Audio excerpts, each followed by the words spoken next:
everyone! May bagong update ngayon si Shopee na dapat yung malaman. Para po ito dun sa mga nagla-live po na ayaw pong maband ang kanilang account. Meron po silang 3 warnings para hindi man terminate ang inyong Shopee. Kaya kung gusto po nyo malaman, panoorin nyo po yung video to hanggang dulo dahil ang video to ay makakatulong sa inyo. Kaya please stay tuned and please don't forget to subscribe.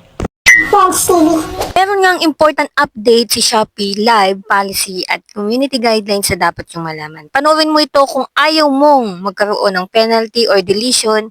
Nagpadala nga ng bagong policy si Shopee. Actually guys, nagawa na to noong June 21, 2024. Pero in-update nila ngayong March 7 na po yung effective date 2025. So, meron nga si Shopee na bagong update sa mga nagla-live sa Shopee ng mga product. Dito guys ay malalaman ninyo kung ang mga kailangang pagsunod sa policy, community guidelines sa Shopee Live. Sabi dito guys, ang mga streamer expected to follow the platform cut by penalties na may be issued sa first time or repeated ng mga nagva-violate dito. Meron silang dalawang violation level, high at moderate. Sa high guys, nakalagay dito na bawal ang static stream or yung mga tinatawag na mga static sticker or filter guys na nilalagay po sa mga static stream guys ay yun ang nagla-live ng black screen lang po or sticker lang ang nakalagay po sa streaming nila pero nag-stream po sila so yun po yung isa sa high violation severity po ni Shopee Live. Pangalawa naman po nakalagay is hostless stream. Sa hostless stream guys ay include po dito yung pong nag-stream guys na wala pong product, no audio, no space, no scene yung host. Or ibig sabihin nito guys is yung nag-streaming ka, wala po kayong product, na wala pong audio, walang nagsasalita at host po is not visible on screen. Ito ay isa din po sa mga hindi po inaalaw ni Shopee ngayon. Dati kasi guys ay nag-aalaw sila na nakikita lang nila is yung product. Pero ngayon guys, kailangan visible po yung nag-streaming na live stream po ng product. So kailangan po visible po ikaw. Isa din po dito is kailangan po may product po kayong pinapakita. Pre-record stream o yung po yung tawagin na kapag nag-pre-record lang po sila tapos ilalive po nila. Hindi din po allow yun. Nakalagay din po dito na yun po ay violations sa high risk po siya. Pupunta naman po tayo dito sa moderate po. Dito sa moderate, din po pwede yung wala po kayong product o no available product sample. Isa na dito guys is yung nagla-live stream po kayo ng product pero wala po kayong sample product. Ang pinapakita nyo lang po is yung nasa phone screen or nasa cellphone lang po. So, bawal po yun. Kalagay po dito is no actual product sample in stream is kasama po siya sa violation po sa moderate. Yung pangalawa po sa moderate violation is yung inappropriate streaming behavior or using disrespect. Tama na dito yung pagmumura guys or gumagamit po kayo ng mga sexual na mga words dito po sa pagla-live stream. So, hindi po pwede yun. Pag na-violate nyo po policy community guidelines ay magkakaroon po kayo ng penalty issue sa stream po ninyo. So, meron dito guys, may nakalagay is warning, temporary ban, at permanent from Shopee Live na ban. Para po makaiwas po tayo doon, kailangan nyo po i-take note po ito. Importante ito guys, lalong-lalo na po doon po sa nagsisimula pa lamang po ng pag-affiliate po dito sa Shopee. At lang po ito covered sa mga affiliate ambassador. So, kasama din po si seller po dito. So, sana makita po ninyo tong video na to.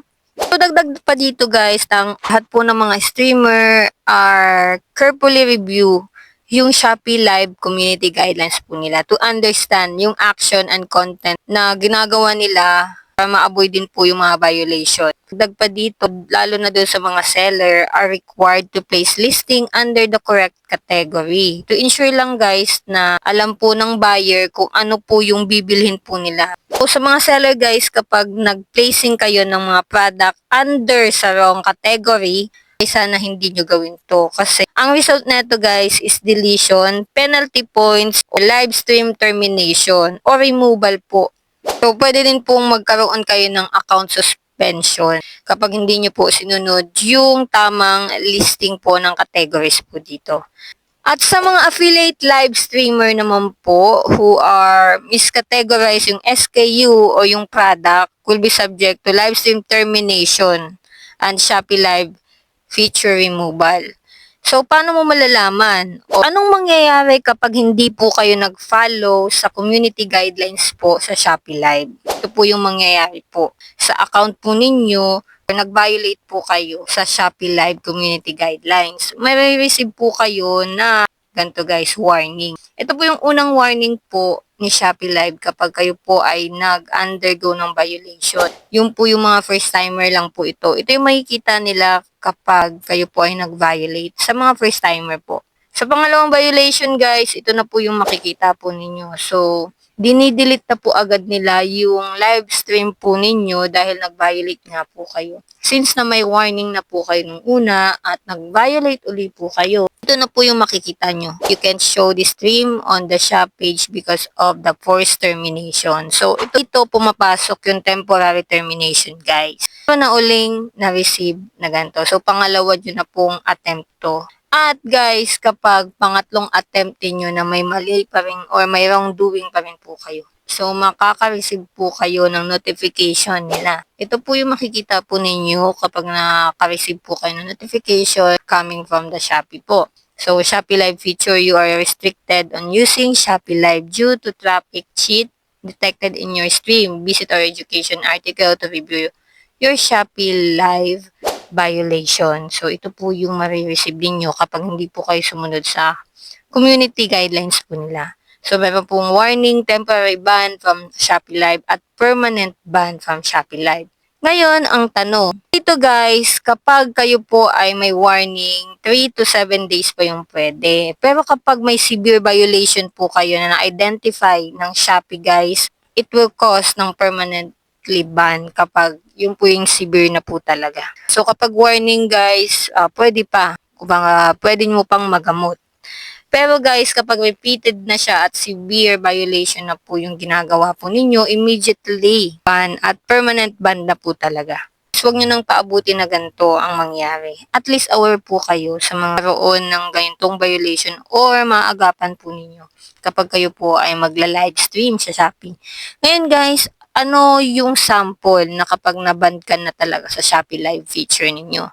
So guys, ito yung makikita po ninyo kapag kayo po ay permanently banned sa Shopee. So dito guys, kapag mga ordinary or sabihin na natin wala po kayong violation, ito po yung makikita po ninyo.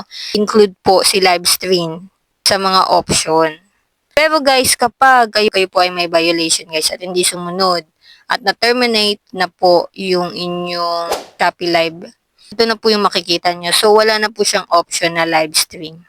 Wala na po siyang list of live stream po. Dito naman guys is papakita ko sa inyo kung ano po or paano po maglagay po ng product name po sa inyong Shopee Live. So dito guys nakalagay is yung live stream na pangalan tapos yung brand name ng product tapos yung specific product category. Nandito din po yung example. Isa din guys na kailangan i-remind po is kapag kayo po ay live stream tapos bigla kayong naiihi tapos ayun aalis lang po kayo sa live stream, doon po papasok yung moderate level po ng violation which kahit na hindi nyo naman po talaga intention yung paggawa ng violation na ganun tapos bigla kayong nag-CR. Pag ganun guys, much better kung meron po tatao po dun sa live stream po ninyo at magsasalita. Kung wala naman po is i-close nyo po yung live stream po ninyo para wala po kayong violation. Alam naman natin na bawal talaga yung mga illegal commercial activities. At kung kayo po ay mga affiliate streamer, abay, kailangan po guys na i-take note nyo po talaga to lalong-lalo na sa mga katulad natin na affiliate ambassador na gusto po natin kumita ng passive income. Sana po nakatulong yung video na to. Kung nakatulong mo yung video na to, huwag niyo po kalimutan mag-subscribe at i-click nyo na lang din po yung bell button para sa tuloy-tuloy na panunood ng mga informative video na kagaya na to. This is Yanch and see you to my next video. Bye-bye. Yanch TV.